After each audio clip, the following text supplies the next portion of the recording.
মাননীয় স্বাস্থ্যমন্ত্রীর ছেলে এবং মাননীয় যে স্বাস্থ্য সচিব এবং মহাপরিচালক মিলে একটা সিন্ডিকেটের কথা বলা হয়েছে। এই যে দুর্নীতির অভিযোগ, যে স্বাস্থ্যমন্ত্রী পিপিই বলতে পারে না, বলে পিপিপি, মানে হচ্ছে গিয়ে তার মাথায় হচ্ছে গিয়ে পার্টনারশিপ বিজনেস ছাড়া তার মাথায় কিচ্ছু নাই।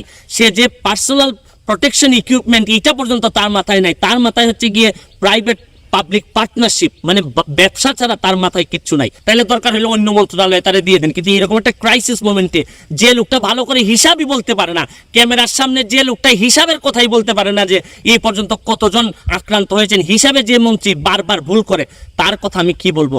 একটা আলী রাদিয়াল্লাহুর একটা কথা বলতে চাই। আলী রাদিয়াল্লাহু বলেছেন যে আপনি কখন বুঝবেন যে এই সমাজ নষ্ট হয়ে গেছে, কখন বুঝবেন যে এটা কিয়ামতের লক্ষণ, যখন দেখবেন মূর্খরা এই বিভিন্ন মন্ত্রণালয়ে মন্ত্রী হয়ে বসে আছে, যখন দেখবেন ধনীরা কৃপণ হয়ে গেছে, যখন দেখবেন যারা গরিব আছে তারা ধৈর্য হারা হয়ে গেছে। আমরা তো এরকম কিয়ামতের দিকে রওনা দিচ্ছি মাননীয় নেত্রী। আপনি একটা লোককে জিজ্ঞেস করেন যে মাননীয় স্বাস্থ্যমন্ত্রীর ব্যাপারে কোনো ধরনের কনফিডেন্স আছে কিনা।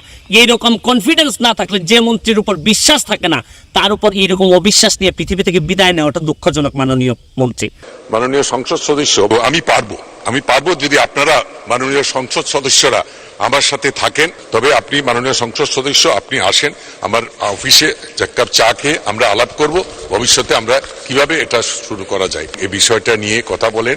আমি দেখে তারপরে দেখবো যে এটা কি করা যায়। মাননীয় সদস্য জনাব সৈয়দ সাইদুল হক হবিগঞ্জ ৪। শুরু করিতেছি মহান আল্লাহর নামে, যিনি পরম করুণাময় এবং অত্যন্ত দয়ালু।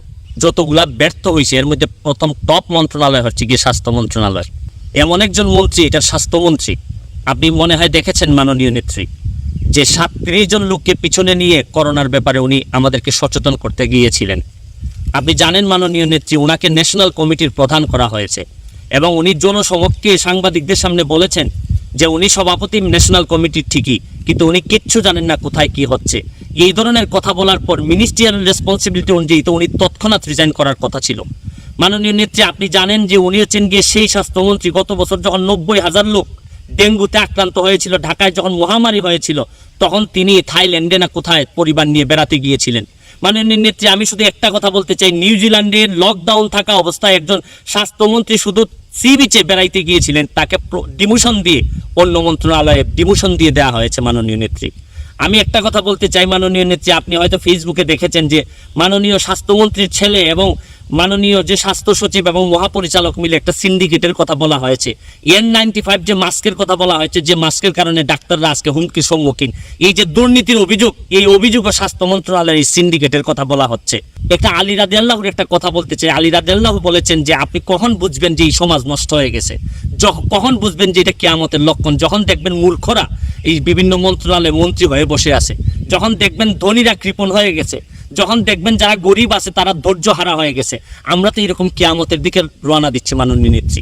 আমি আপনাকে ধন্যবাদ জানাই, আপনি যেভাবে কষ্ট করে যাচ্ছেন একজন দুই একটা মন্ত্রণালয়ের জন্য, নিশ্চয়ই আপনার এত ভালো ভালো কাজগুলো নষ্ট হয়ে যেতে পারে না।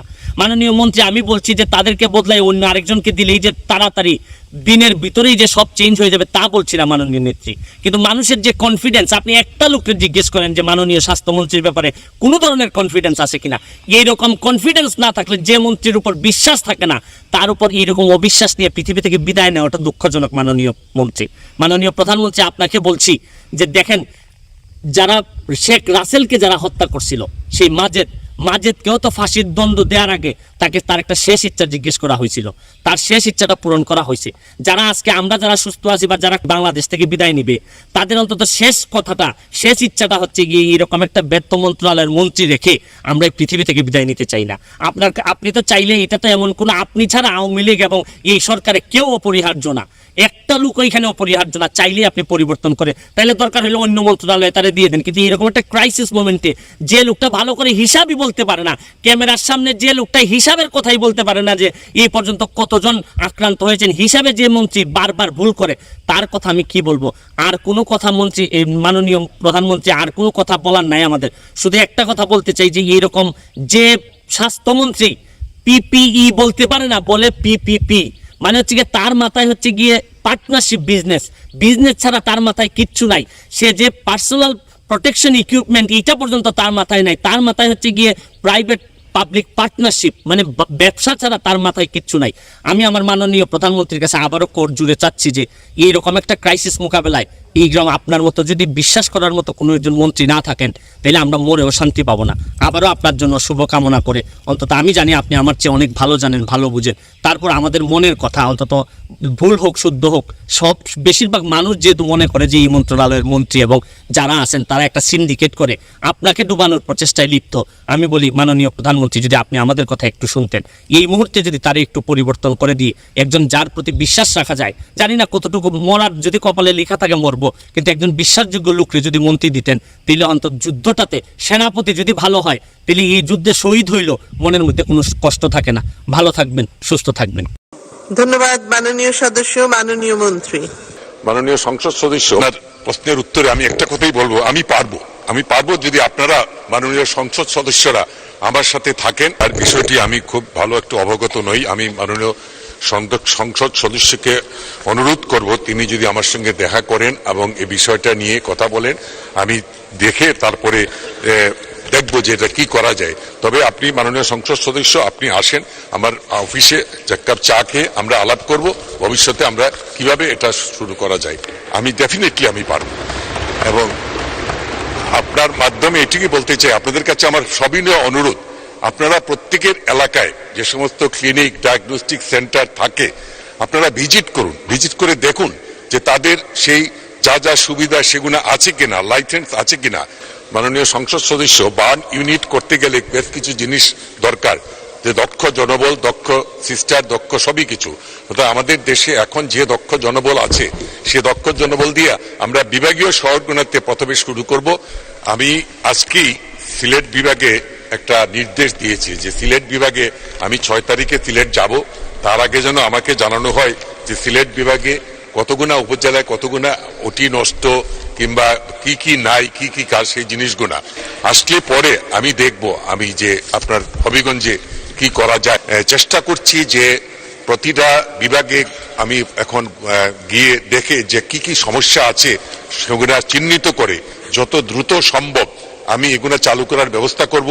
কারণ আমি একটা জিনিসই বিশ্বাস করি যে প্রান্তিক জনগোষ্ঠীর যদি চিকিৎসা সেবা আমি নিশ্চিত করতে পারি, তাহলে কিন্তু বাংলা এই ঢাকা শহর, রাজশাহী শহর, চিটাগাং শহরে এই এত ভিড়, এত রোগীর মাটিতে শুয়ে থাকতে হবে না। তবে আমি সেগুলো চেষ্টা করছি যে এই সমস্যাগুলো কত দ্রুত সমাধান করা যায়।